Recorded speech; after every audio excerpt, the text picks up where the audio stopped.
Well, good morning, everyone. Welcome to Agent Power Huddle. It is Scripting Fridays, my favorite day. I don't know about you, but I enjoy it. Uh, and today I've got something that I think is pretty damn relevant. Have you noticed that buyers are paralyzed with fear over uncertainty in the world, in the economy, in the everything? Guess what? They're missing an opportunity. Right? Because while all their competition are paralyzed with fear, sellers are still selling, deals are still going into escrow, negotiations are still happening, and they're leaning towards the buyer because sellers realize that buyers are nervous, right? So we're going to talk today about how to master the economic uncertainty that can happen. And let me share my screen. And what you guys, I mean, I know this is relevant in today's world, but this is relevant always. There's always something happening that a buyer will use as an excuse to not do anything. And guess what's happening to the asset they're hoping to buy someday while they're sitting on the sideline? It's getting more expensive. Exactly, right? So for those of you that don't know me, my name's Ed Laine. I'm in my 39th year in the industry. I've sold over 3,000 homes. I've closed over 5,000 mortgages. I just have a unique depth of experience, and I like to share it. So that's why I host Scripting Fridays. So today we're going to talk about economic uncertainty. And I'll tell you, I kind of touched on this in my last mastermind. And when I did, a broker on my team, and I never knew this about her, but she chimed in and she goes, when my husband and I went to buy our first house, we were supposed to close on September 11th, 2001. Right. I saw your face, Debbie. It didn't close, as you guys can all remember, probably if you've been in the industry like I have, but it closed a week later. So shit happens, right? But the key for us is we can't be persuading people. We have to be reassuring, right? So what's going on right now? Rates are back in the mid sixes, inflation fear, right? Gas prices have gone up. Consumers are emotionally reacting to headlines. I just saw another one this morning that an American jet got shot down in Iran. Uh, Buyers are just waiting, right? And sellers are nervous. I met with a seller last night on an expired listing. They're freaking out that it didn't sell the first time around. And the guy literally said, while I was presenting our marketing system, I heard him say to his wife, why the hell didn't we hire them first? That's music to your ears, right? When you're meeting with an expired. But it it matters. Like what you say matters, what you do matters. The market, however, is not frozen. Confidence is frozen, right? So I can't say this enough, but you want to get really skilled at the dialogue where you're explaining to somebody, I hear and respect your fear, but I would be remiss if I didn't point out to you that other people are still buying homes and they're getting great deals. So if it's a right fit for you, we should at least look, right? That's one of the best dialogues ever because you can kind of make them feel like you're not persuading or pushing. You're just explaining that what's there to lose by looking at houses? And if you find one that is so compelling, you're going to get off the sideline for it, right? I don't say that part. I just know that part. So when they say we want to wait, let's see what happens, the economy feels weird, what they're really communicating is they're worried about making a mistake, right? They don't want to regret taking action and looking back and going, why and how did I do that? I knew there was a war in Iran happening, or I knew that whatever is happening, right? That's their fear, that's their anxiety. That's what you got to help address. They don't want to regret and be embarrassed. Most of you guys know who Alex Hermosi is, right? He says objection equals a surface statement. An obstacle equals emotional uncertainty underneath. So you have to dig deeper to understand what it is that's paralyzing them with fear and causing them to sit on the sidelines, right? So what do they sound like? I want to wait and see. I want to see what happens with the war. I want to see what happens with rates. I want to see what happens with gas prices, right? What if I buy now and prices go down? That's the biggest thing we hear from buyers. I'm literally waiting for prices to go down. Do you guys realize that that's only happened 3 times in our nation's history? And the third time, the most recent one, was for only a week. The other two were the Depression and the Great Recession. So, is it realistic to wait for a house to get cheaper? Not in my lifetime, right? What if rates improve? That's the easiest one to slay, right? The economy feels unstable. That relates to the anxiety or the belief that prices may come down. If the economy is unstable, could it collapse like we've recently seen? When I say recent, I mean 16 years ago, right? 17 years ago. But it's in recent memory enough for people to wonder, could that happen again? Think about that for a second, right? The naive or uninformed are wondering if we might have another Great Recession. Do you guys know why we won't and can't? Dodd-Frank. The Dodd-Frank legislation makes it so that irresponsible lending practices, which is what led to the Great Recession, are no longer possible. Who remembers the ninja loan? Ninja, no income, no job, no assets, but we'll still give you $400,000 so you can buy your house. We used to call that the fog a mirror loan. If you could fog a mirror, I could get you approved. And I was a lender. I am a lender. I remember those days, but I didn't put people in position to fail. I would refuse to do a ninja loan. I would refuse to do a negative amortization loan. I'm not your guy. Weren't those lenders paid like 3 times um, more on those predatory loans? Yeah, yeah. Like you could do a neg am arm, negative amortization arm, where the buyer qualified at 1% interest with a 40-year amortization, and I could get 3 points rebate on the back end. We call that yield spread premium. And all I had to do was increase the margin over the cost of funds index that it was tied to. And forgive me if I'm getting into the minutia, but that was how easy it was because nobody paid attention to the margin. And if you guys don't understand arms, we'll do a separate class on them. But that's what drove the rate up once the initial artificially low period ended. So if I padded the margin, I was going to get more money. And what am I doing? I am absolutely screwing over my client if I'm a lender that does that. So great question, Allison. And now that's illegal, right? So let me open it up to you guys. What objections are you hearing out in the marketplace from buyers or sellers? Or have I touched on them all?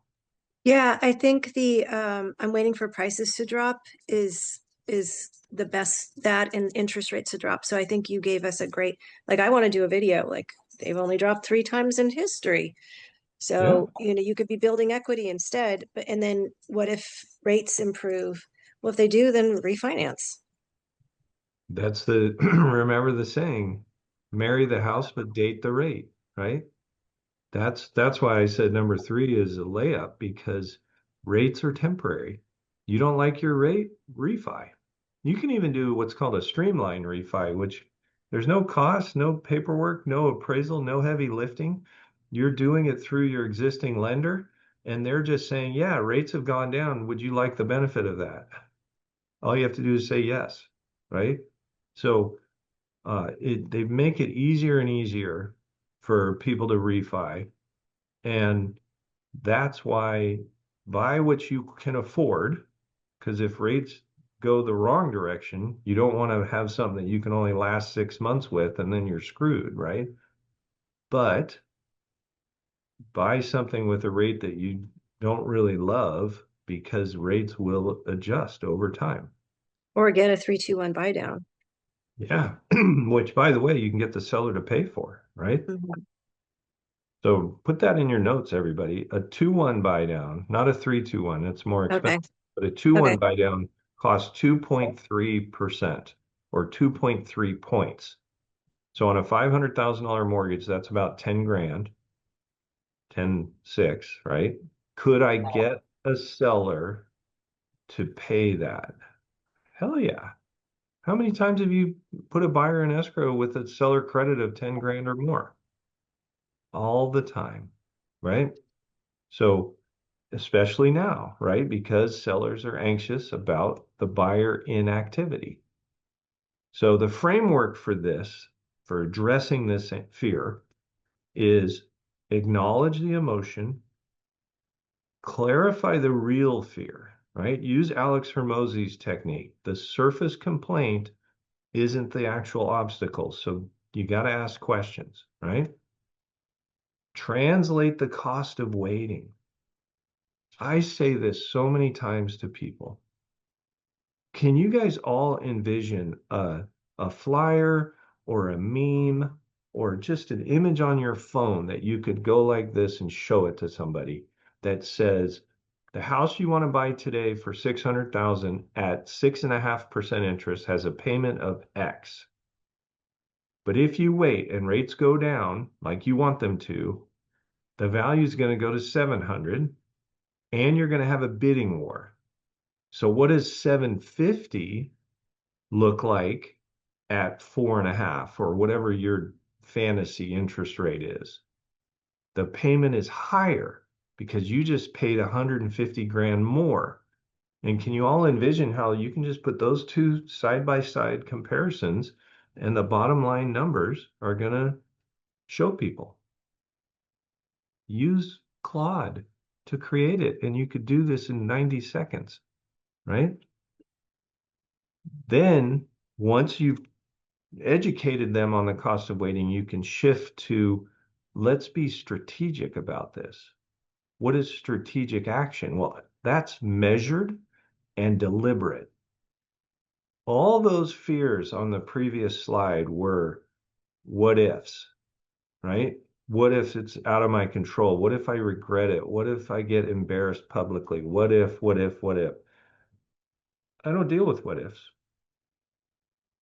I deal with very deliberate actions in the current environment.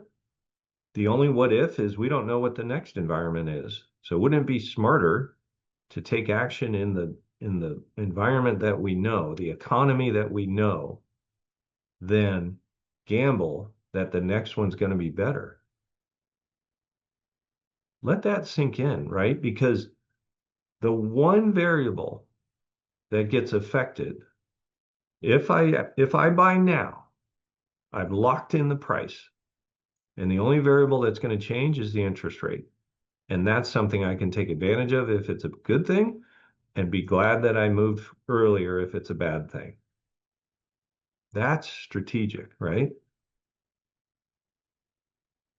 When they say, I'm scared, I'm worried, price is going to go down, whatever, hey, that's totally fair. When you say the economy feels quote unquote unstable, is the bigger concern monthly payment, job security, or making the wrong move? That's a wonderful dialogue for getting at the actual root issue for that consumer, right? What's preventing it? What's your number one concern though? Is it that your payment's going to change? You could get laid off, or you might regret making the move, right?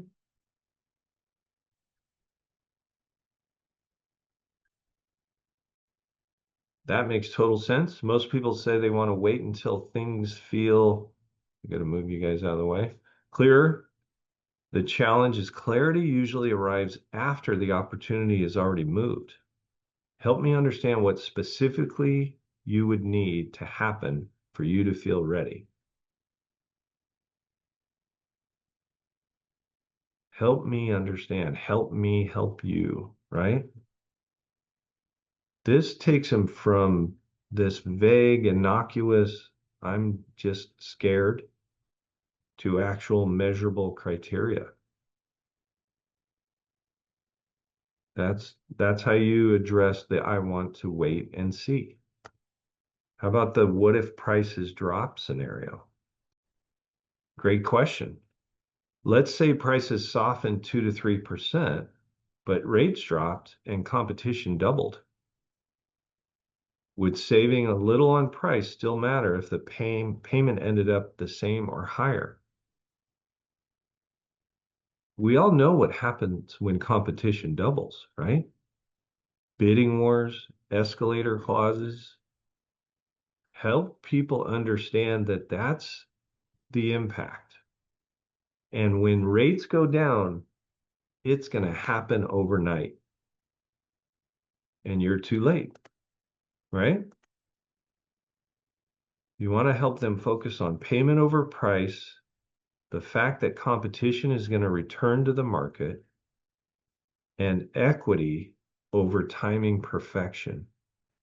How many times have you heard someone, an investor of anything, say, I'm trying to time the market?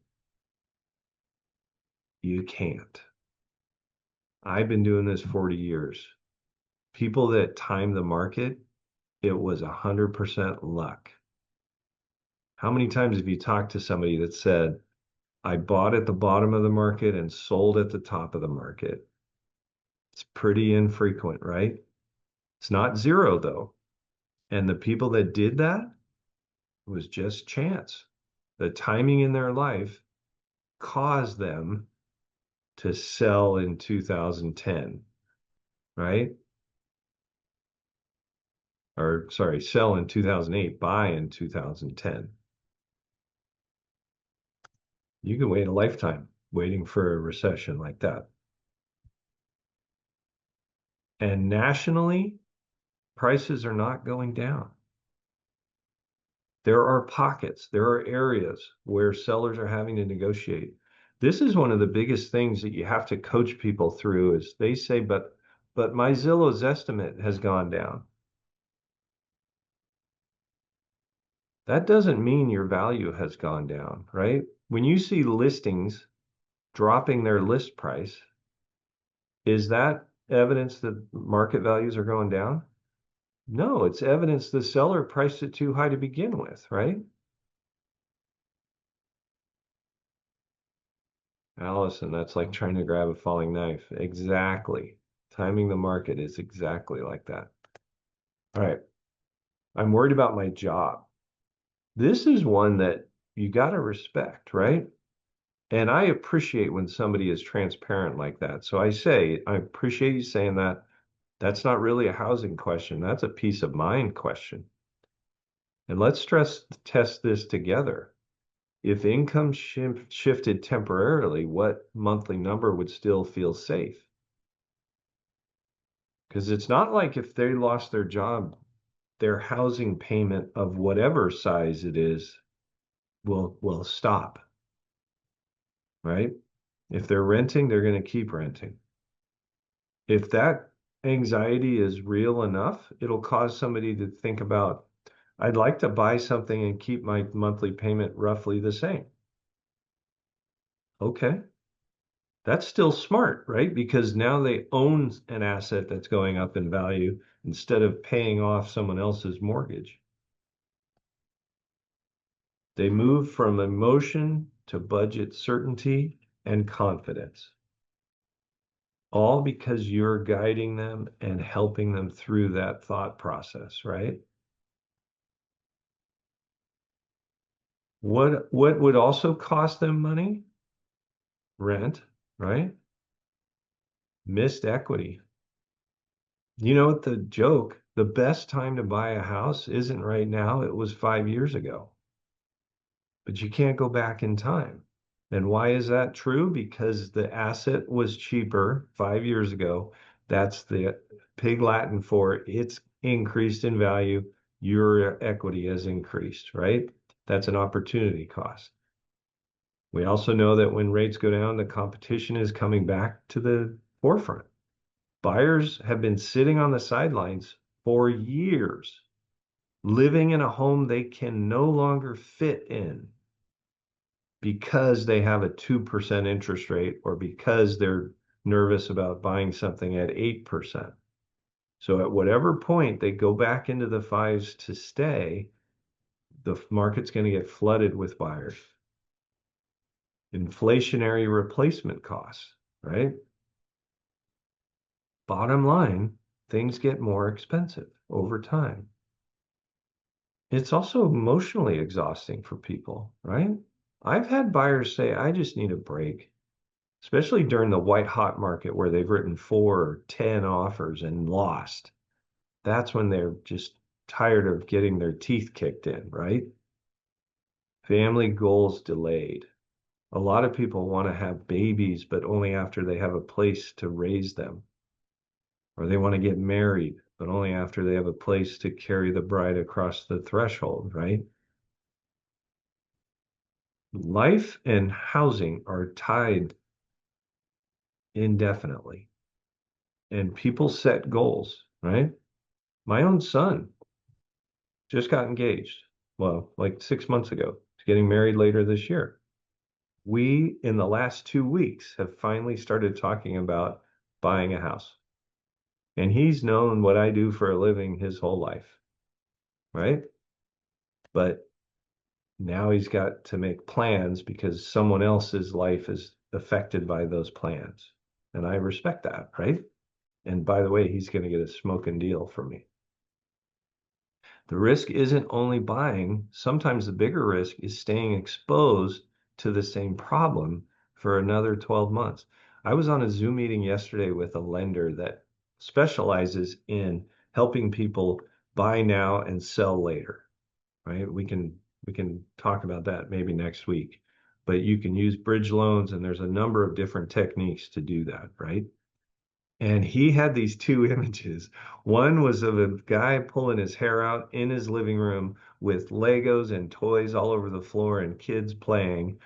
And the other was in a big, beautiful, clean living room, the new house, no Legos on the floor that you could step on and kill yourself with, right? And I was like, that is a great visual because that's what people have been doing now for a few years, right? All the life events that cause people to move, birth, death, marriage, divorce, job change, those are all still happening. And people are staying put because of interest rates. Well, they're going to come screaming back to the market, right? What about sellers? I completely get the hesitation. The truth is, uncertainty doesn't remove demand. It just rewards homes that are positioned correctly. If you're talking to a seller that's asking you, is now a good time to sell? The answer is absolutely, because competition is going to start increasing in a month or so, right? You want to price your house correctly. You want to list before the competition returns to the market. You want to basically shine in the current inventory and move before rates trap the next purchase. Here's a dialogue that I've been using for over a year. We're actually in one of the most unique markets I've seen. And they go, what do you mean? I can help you get multiple offers on your house and sell in an escalator type environment, but I can help you buy and negotiate and beat the hell out of the seller of the house you buy. I've been doing this 40 years. I've never worked in a market where you weren't buying and selling in the same market, but we are right now, right? Have any of you seen multiple offer scenarios in your markets yet? Yeah, we have them here in Seattle, buy them a lot, right? Well, that's because the houses were priced aggressively. We're starting to see offer review dates make a comeback. It's all part of a strategy, right? So you can do that, but then go find a house that's been on the market for 100 days. I just closed one last week. We closed a deal, negotiated about a $60,000 price reduction, and closed in 10 days. That was a huge motivator for the seller, right? Clients don't need predictions, they need leadership. And the best agents don't predict what's going to happen. They help clients make strong decisions in a period of uncertainty. So here's your homework. You ready? If you have clients that are sitting on the sideline, like we all do, call them and say, hey, I know the headlines have made a lot of people pause. So I just wanted to ask, what would need to happen for moving to feel safe again? And then they'll answer, right? And if they say, I'm waiting for the bombs to stop dropping in Iran, you can say, so are a lot of other people. Is that really the issue? And if so, you can wait for that, but now you're going to be in a competitive environment, right? All right. How are we doing on time? Oh, 2 minutes to spare. I love it. Don't forget, if you're not in this meeting, you can, that's right, and Jeanette, they still have to pay rent somewhere. Competition rises. Doesn't that mean I'll get more for my house? Competition amongst buyers, yes, but also what happens in April and May. More listings. Competition increases for sellers too. So you want to educate them on both sides of that coin and let them know that if you're the prettiest girl at the ball is a phrase I use, right? That just means if I look at the other active listings in your neighborhood, we don't want to be the highest priced. We don't need to be the absolute lowest. That depends on our condition, right? But we should be competitive. And if you want to sell first, we should be lower. It's your decision, right? That's why here's another dialogue I use with sellers. People often ask me, so I was talking to an agent, and they said we should do an offer review date. And I said, that's probably an agent that doesn't sell as many houses as I do. And they go, what do you mean? I go, well, whether to do an offer review date or not is specific to the house. It's not a blanket position based on the market. What you should do, what I will do for you, is analyze the competition because it's how we measure against the competition that decides or dictates whether it's smart or unwise to have a review date. What have I done there? I've just educated them in a way that makes me look really smart, makes whoever they talk to already stupid, right? That's why I get responses in listing presentations of why the hell didn't we hire him first? If you jumped on here late, I got that last night. All right. Any questions?